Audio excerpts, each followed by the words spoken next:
1, 2, 3.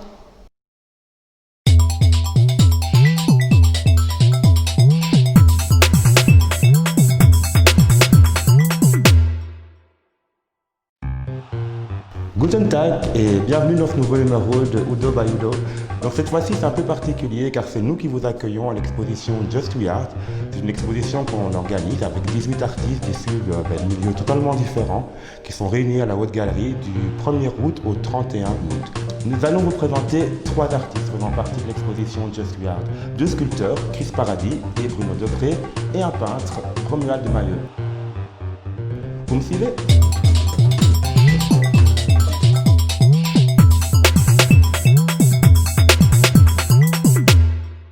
Bonjour Chris. Bonjour Étienne. Donc comme je disais tout à l'heure, tu es sculptrice. Oui. Mais ce qui m'intéressait de savoir, c'est comment justement es-tu venue à la sculpture?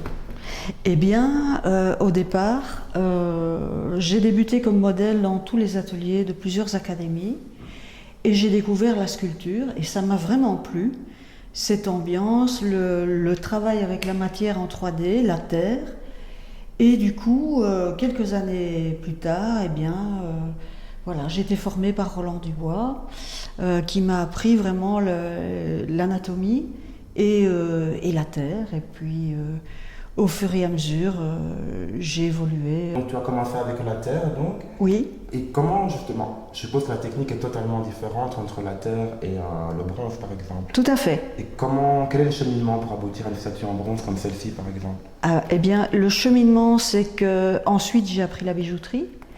Et du coup, j'ai découvert le matériau, le métal, ça m'a plu. Et ensuite, j'ai participé à des stages de fonderie archaïque par des burkinabés, où j'ai appris à couler le bronze et à le travailler, à le ciseler, etc. Voilà. Et puis parallèlement à ça, j'ai toujours aimé réaliser des bijoux. J'ai ici fait un stage l'année passée pour apprendre la création de bijoux en verre dans la méthode fusing, parce que le verre est un matériau que j'aime aussi énormément. Et j'avais même l'ambition de faire des sculptures en verre avec de la géométrie fractale dedans, enfin voilà. Et ici, je me perfectionne en bijouterie chez Fernando Garcia Saldago, voilà, qui est libellé par la province de Namur. Et je continue à me perfectionner chez lui pour réaliser alors des mini-sculptures en bijoux, en argent ou en bronze. Et ça n'a pas été trop difficile pour toi pendant cette période Covid, justement, comme tu dépends, allez, on va dire un peu des fonderies, etc., ça a dû un peu te bloquer dans ton travail ou... Bien, je l'ai pris positivement dans le sens où ça m'a permis d'effectuer un recueillement et de me connecter à moi-même et de me mettre en phase de gestation. Est-ce que tu as ici une œuvre qui te touche particulièrement dans toutes celles qui sont exposées?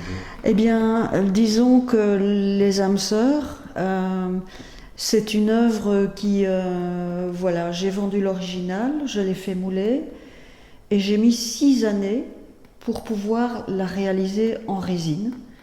Donc ça a été vraiment un parcours tout à fait initiatique, pour toute une série de raisons, la difficulté humaine, etc. Mais j'y suis arrivée et j'ai pu en tirer également un exemplaire en cire de coulée et donc elle sera réalisable en bronze. Et voilà, et je me réjouis de la réaliser, de la montrer en bronze.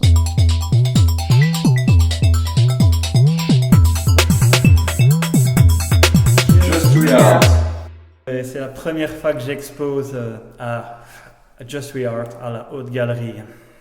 Et bien donc voilà, c'est une première expérience que je trouve absolument magnifique et que je n'espérais pas un jour et que j'adore et j'apprends beaucoup de choses. C'est vraiment quelque chose de merveilleux quand on ne s'y attend pas, après autant d'années d'essayer. J'ai commencé aux environs de 2010 et les murs de mon appartement sont couverts de mes diverses créations et tentatives. Mes inspirations sont la science-fiction, le cubisme, un peu tous les courants de ce siècle, ainsi que beaucoup de courants musicaux. C'est en écoutant mes vinyles que je trouve l'inspiration sur ce que je peins. Je compte rester dans ce format, dans ces styles, toujours un art qui est le mien. Je ne compte pas changer de style pour l'instant et voir comment l'avenir dira comment vont les choses.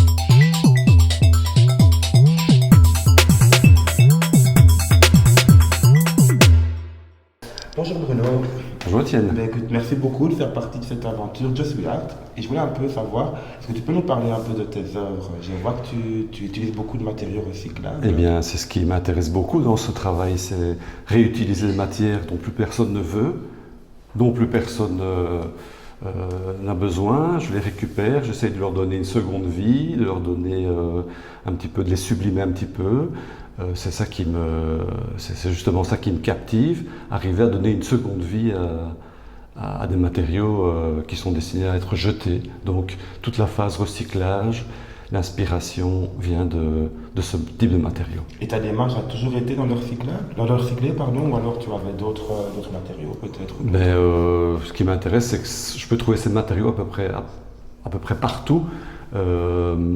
Je peux accumuler de la matière et la ressortir quand j'en ai réellement besoin, au moment où ça m'inspire. Est-ce que tu as eu certaines influences, comme par exemple pour les cornes, par exemple? Est-ce que tu as une influence particulière? Inévitablement, il y a l'art africain, toutes ces formes-là, mais j'ai envie de les actualiser avec des matériaux plus contemporains et de rester de mon époque, de continuer à travailler avec des matériaux de mon époque, voilà, tout simplement.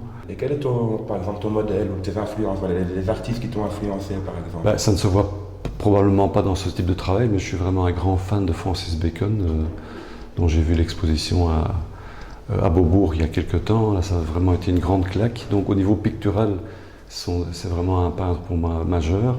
Mais au niveau de la sculpture, là, les influences sont beaucoup moins contemporaines. J'ai l'impression de me porter plus vers les arts primaires. Ouais. J'adore. Et je crois que ça se voit en fait. Et il y a un artiste primaire que tu pourrais c'est l'art africain, c'est l'art esquimau, c'est l'art. Ce sont les arts premiers que les explorateurs ont découverts en colonisant, etc., ou en découvrant d'autres contrées. Donc voilà, ce sont des formes assez simples, hein, les cornes, les crânes, les têtes humaines, la représentation humaine, les animaux, ça m'inspire beaucoup aussi. Et puis, encore une fois, toute l'inspiration vient souvent du matériel lui-même, des matériaux eux-mêmes. Ça, c'est vraiment très important pour moi. C'est d'arriver à sublimer toutes ces matières viles et à leur donner une seconde vie, en quelque sorte. Parfait, comme les baskets, par exemple. Comme les baskets aussi, effectivement, oui. J'ai fait des sculptures à une époque en réutilisant des vieilles baskets ou des vieilles sandalettes, etc., que je réassemblais en leur donnant une forme humaine. Et donc voilà, le principe de récupération est parti un peu de ça. Oui. Ta démarche a démarré avec des baskets, justement? Oui, en fait, parce que je voulais représenter ce qu'on a vu un peu partout dans les maisons de nos grands-parents, des têtes de cerf ou des têtes de gibier, comme ça, qui étaient accrochées en plein milieu du salon. Et voilà, c'est parti un peu de ce principe-là. En voyant des baskets ou des sneakers, des sandalettes, etc., en les assemblant, j'ai constaté que ça avait une représentation d'animal, hein, donc voilà. Et puis alors, on est parti sur le principe des cornes. J'ai commencé à faire des assemblages avec d'autres matériaux. On en est venu aux matériaux recyclés, au carton, au papier.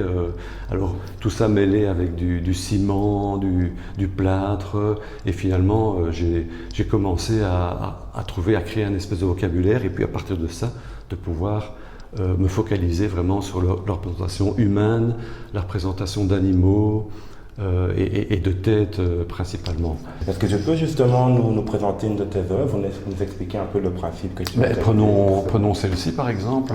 Donc la base de ce crâne, c'est du carton moulé. En fait, c'est le carton qui englobe les fruits dans les petites caissettes qu'on voit dans les marchés, etc. Donc je trouvais que c'est une pulpe de carton en fait qui est moulée. Et je trouvais que c'était une matière intéressante parce qu'on la trouve facilement et elle se travaille vraiment admirablement. Donc voilà, elle est combinée à d'autres types de cartons, à du cuir. La partie rouge, c'est du cuir. Et c'est toujours collé avec une colle au pistolet.